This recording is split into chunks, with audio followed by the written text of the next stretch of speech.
Assalaamu calaykum waraxmatullah akhyaarta soo dhawaada maanta channelka waxaan ku wadnaa face mask waxaan rajeynayaa inaad caafimaad qabtiin meel kasta aad joogtiin anagana waa caafimaad qabnaa alxamdulillaah coronavirus ilaahay dhinac idinka mariyay maanta face mask wajiga ayaan ka shaqeynaynaa maaska wajiga ayaan sameysanaynaa insha Allah baaquligaas ayaan soo qaatay ilmaan daba carreeyna mahana waa inaan hadda wajigeena ka shaqeynaa waxaan ku darsanayaa huruud qaadada fiideeda oo huruuda iskama badinayo hal yar aan sameysanayaa iyo xulbada shiidan iyo xabatu sawdada shiidan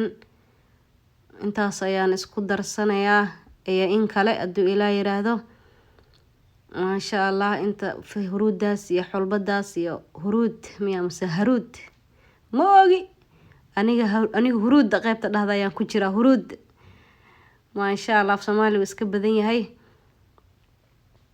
xabad ukun ayaan ku darsanayaa qaybteeda yellow-ga ayaan ku darsanayaa qaybtaas yellow waxaan ka soo daadiyay tii xabka cad ayaan ka soo daadiyay yellow ayaan ku darsanayaa maasha Allah gacmaha iyo wajiga ayaan dhuqu siisanayaa haduu ilaahay intaas hadda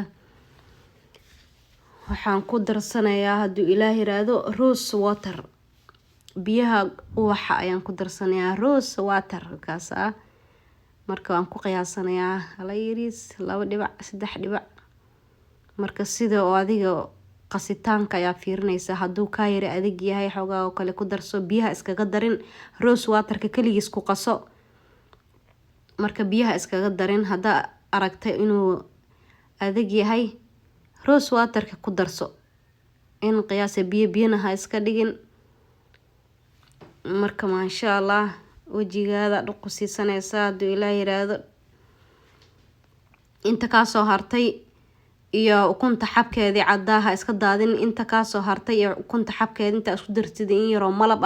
gacmaha ayaa ku masaajeesanaysa maasha Allah result-iga waad arkaysaa markaas maasha Allah tabaarakallah hadda waxaan ku darsanayaa malab hadaartu waa ku darsani kartaa malabka aniga laakiin saan ay igala fiican tahay waxaan ku darsanayaa grape seeds waaye grape seed oil ayaa halkaas ku haystaa saliida canabka ayaan ku darsanayaa